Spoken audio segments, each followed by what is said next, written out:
안녕하세요. 건강 스토리텔러 정화입니다. 제가 아무래도 여성이다 보니까 이 나이가 들어감에 따라서 생길 수 있는 폐경에 대해서 자연스럽게 생각을 해보게 되었는데요. 모든 여성은 시간이 지남에 따라서 폐경이라는 것을 접할 수밖에 없습니다. 그래서 폐경의 원인을요, 이 난소의 노화에 의한 질병이다라고 볼 것이 아니라 자연적인 신체적 변화 과정의 한 부분이다라고 생각을 하는데요. 이런 과정을 거치면서 느끼는 여러 가지 증상들을 우리는 갱년기라고 부르죠. 대표적인 증상을 좀 알아보니까 얼굴이 화끈거리거나 아니면 가슴이 두근거리기도 하고요. 또 뼈, 근육의 통증이 생기기도 하고 심지어 밤에 잠이 잘 안 오는 수면 장애가 발생할 수도 있습니다. 그 외에도 알아보니까 이 심리적인 변화도 느낄 수가 있는데요. 기분이 좋았다가 또 어떤 날은 나빴다가 오락가락 하거나 또 불안하고 또 우울하기도 하고요. 별거 아닌 건데 짜증이 나기도 하고 신경이 과민해질 때도 있습니다. 자, 그뿐 아니라 냄비를 불 위에 올려놓고 깜빡하는 이 건망증 같은 증상도 나타나고요. 이런 상황들이 반복적으로 오다 보면 자연스럽게 자존감이 떨어질 때도 있죠. 아마 공감하시는 분들이 꽤 계실 거라고 생각이 드는데, 자, 그래서 이러한 증상들을 겪다 보니까 이 증상을 개선시키기 위해서 많은 노력들을 하고 계실 거예요. 그래서 일반적으로 이러한 증상들을 치료하는 방식이 HRT, 호르몬 리플레이스먼트 테라피라고 부르는 호르몬 대체 요법인데요. 가끔 저희 나짜닷컴으로 전화 주시는 분들 중에 폐경기 증세 때문에 호르몬제를 복용을 하셨다가 부작용을 호소하시는 분들이 꽤 많이 계십니다. 저희 어머님도 이 아프셨던 원인 중에 하나를 폐경기 호르몬 요법이라고 믿고 있었는데요.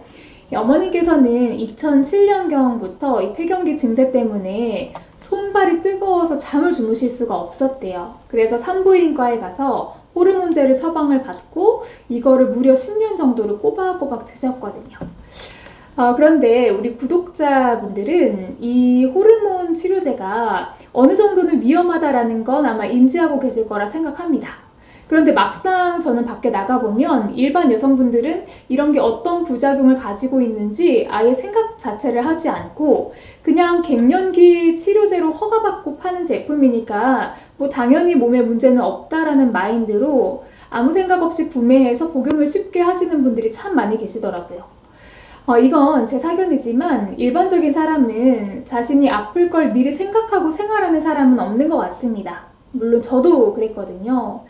그런데 본인이 아프거나 아니면 가족이 아프거나 그런 상황을 겪어야만 그때서야 자신을 돌아보는 계기가 오는 것 같아서 저도 한때 스스로 많이 반성을 했었는데요. 다시 본론으로 돌아와 보면 자, 먼저 호르몬 요법의 역사를 좀 거슬러 올라가 볼게요. 자, 1966년 발간된 로버트 윌슨 박사의 베스트셀러입니다. 영원한 여성성이 여기에 큰 역할을 했다고 하는데요. 이 책에서 소개된 호르몬 요법은 여성의 삶을 획기적으로 개선시켜주는 치료법으로 등장을 했습니다. 자, 그렇게 시작된 호르몬 요법은 1976년 하버드 대학교의 지원을 받아서 간호사 건강연구에서 호르몬 요법의 장점에 대한 시험 연구 결과를 쏟아내기도 했습니다. 호르몬 요법이 폐경기의 주 증세를 완화하는 것은 물론이고 심장병과 골다공증 그리고 각종 암을 예방한다는 것이었습니다. 다만 제가 이렇게만 말씀드리면 뭔가 좀 잘못된 연구를 한 것처럼 비춰질 수가 있는데 사실 미국의 NHS 연구는 여성의 생활 습관 그리고 건강 행태와 다양한 만성 질환 그리고 희귀 질환과 같은 다양한 역학 연구를 하고 있고 지금까지도 이어지고 있는 중요한 협회거든요.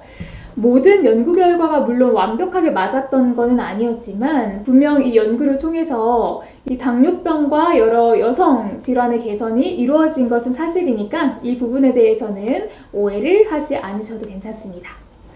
자, 어쨌든 그렇게 한참 시간이 지나서 2002년 호르몬제를 만드는 회사에 재앙이 닥쳤는데요. 1991년부터 미국 국립보건원의 지원을 받아서 여성 27,500명을 대상으로 역학조사를 하던 중에 호르몬 요법이 여성의 유방암 발병률을 25%나 높인다라는 결론이 나와서 연구 자체가 중단된 것입니다. 그 외에도 호르몬요법은 심장병, 그리고 뇌졸중, 그리고 폐색전증의 발병률도 높이는 것으로 나타났는데요. 엎친 데 덮친 격으로 또 유명 제약회사가 이 위에서 말씀드린 베스트셀러 영원한 여성성의 발간을 후원했다라는 사실도 새롭게 밝혀졌습니다. 자, 이때부터 산부인과 의사와 그리고 내과, 외과 의사 간의 갑론을박이 이어졌는데요. 자, 그럼 폐경 여성분들은 이러한 증상 완화를 위해서 무엇을 선택을 해야 될까요? 자, 알아보니까 국내 산부인과 의사들은 우리는 미국과 실정이 다르고 호르몬 치료의 부작용이 과장됐다라고 주장을 합니다. 폐경기의 우울증과 무기력증과 같은 증세로 삶의 질이 위협을 받고 있는데 이 부작용을 겁내서 치료를 못 받게 하는 것은 무책임하다라는 얘기인데요. 그러면서 산부인과 의사들은 골다공증으로 인한 골절을 예방하는 데에도 호르몬 요법이 효과가 있다라고 주장을 하고 있습니다. 자, 그런데 여기서 한양대병원 내과 최용환 교수는 다른 의견을 내놨는데요. 골다공증 예방을 위해 호르몬 치료를 받아야 한다고는 생각하지 않는다라고 이야기를 합니다. 콩이나 올리브, 그리고 야채, 과일을 듬뿍 섭취하고 야외에서 적절하게 운동을 하는 것이 더 이로울 것이라고 말했는데요.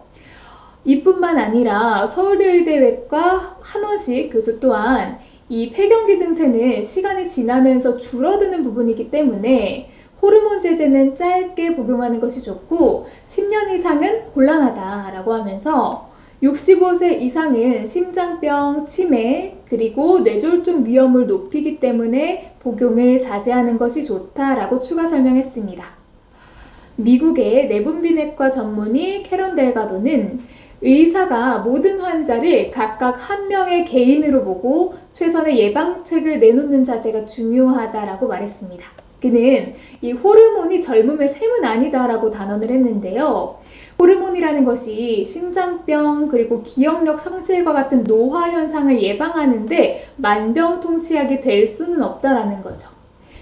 폐경을 조절하기 위해서는요, 무엇보다도 적절한 식사, 그리고 운동, 그리고 규칙적인 수면, 그리고 어딘가에 몰두할 수 있는 취미 활동 등을 곁들여야 그게 더 효과가 발휘가 될 수가 있고 약은 꼭 필요할 때 최소한으로 써야 한다라는 게 설명입니다. 이와 같은 부작용 이외에도 목숨을 위협할 수 있는 암 발병률에 대한 연구 결과 자료도 있는데요. 영국 옥스퍼드 대학의 유명한 유방암 역학 전문가인 발레리 버라 교수 연구팀이 1992년부터 2018년 사이에 발표된 호르몬 치료와 유방암 관련 연구 자료를 분석을 해본 결과 폐경기 이후 5년간 호르몬 치료를 하면 유방암 위험이 34%, 그리고 10년간 지속하면 2배까지도 높아지고 중간에 호르몬 대체약 복용을 중단하더라도 유방암 발병 확률 기간은 10년에서 길게는 15년까지 지속된다는 연구 결과를 발표를 했습니다.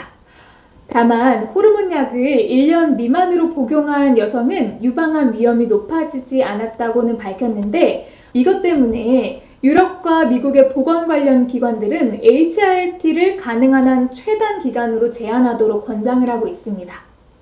자, 그렇다면 약 복용을 하지 않거나 혹은 최소화하면서 이 시기를 잘 극복하는 우리가 할 수 있는 방법은 무엇일까요?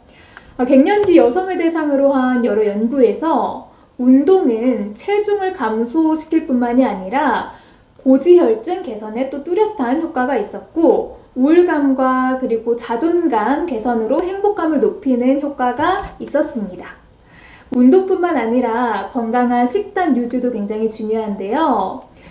잘 챙겨 드시는 것도 중요하지만 갱년기 이후에 섭취해야 하는 영양소를 제가 말씀을 드리면 갱년기 이후에는 하루 1500mg의 칼슘 섭취가 권장이 되고 칼슘 흡수를 돕는 이 비타민 D의 섭취도 중요하다고 하니까 참고를 해주신 게 좋을 것 같습니다. 자, 또한 갱년기 여성에게는 콩도 굉장히 좋은 역할을 해준다고 해요. 이 콩 속에 들어있는 이소플라본은 에스트로겐과 구조적으로 비슷해서 이 증상으로 느낄 수 있는 우울감 그리고 화끈거림과 같은 부분을 누그러뜨리는 데도 도움을 주는 것으로 알려져 있기 때문에 섭취를 해주시면 도움을 받으실 수가 있습니다. 자, 갱년기 호르몬 치료제의 위험성을 제가 알려드리면서 대체할 수 있는 생활 습관과 음식에 대해서 함께 말씀을 드려봤는데요. 아마 제 이야기를 듣고 참 뻔한 방법이다 라고 느끼실 수도 있을 것 같아요. 그런데 사실 질병을 예방하고 고치는 데에는 생활 습관과 환경이 참 중요할 수밖에 없더라고요. 이 깊은 산속에 들어가서 산나물을 먹거나 아니면 혹은 유명한 의료진이 있는 병원에서 큰 돈을 쓰면서 치료하는 게 무조건적인 정답은 아니다라는 거죠. 이런 말도 있잖아요. 못 고치는 질병은 없다. 못 고치는 습관만 있을 뿐이다. 저는 이 말을 개인적으로 참 좋아하는데 우리 몸은 자연 치유력을 가지고 있습니다. 이 현대의학이 가지고 있는 이로운 점도 물론 너무 많지만 반면에 또 너무 여기에 맹신하는 것은 때로는 우리 몸이 가지고 있는 자연 치유력을 약하게 하기도 하거든요. 이러한 맹점과 한계점을 잘 인지하셔서 지금의 내 습관을 바꾸면서 이 현대의학과 병행을 한다면 더 좋은 시너지 효과를 낼 수가 있으니까요. 무엇보다 지금 현재 상황을 잘 파악을 하시고 기본 습관을 잘 지키면서 건강한 생활을 유지하시는 게 중요할 것 같습니다. 자, 오늘 여성 호르몬제에 대한 내용을 좀 다뤄봤는데요. 호르몬제가 가지고 있는 이점과 효과도 분명히 있지만 이 호르몬제에 대한 부작용도 같이 야기가 되고 있는 만큼 무엇보다도 생활 습관을 먼저 지켜주시고 호르몬제를 사용을 하신다면 최소한으로 사용을 해주시는 게 어떨까요? 네, 이렇게 마무리하도록 하고요. 저는 다음에 또 유익한 내용으로 찾아뵙도록 하겠습니다. 네, 항상 건강하세요. 감사합니다.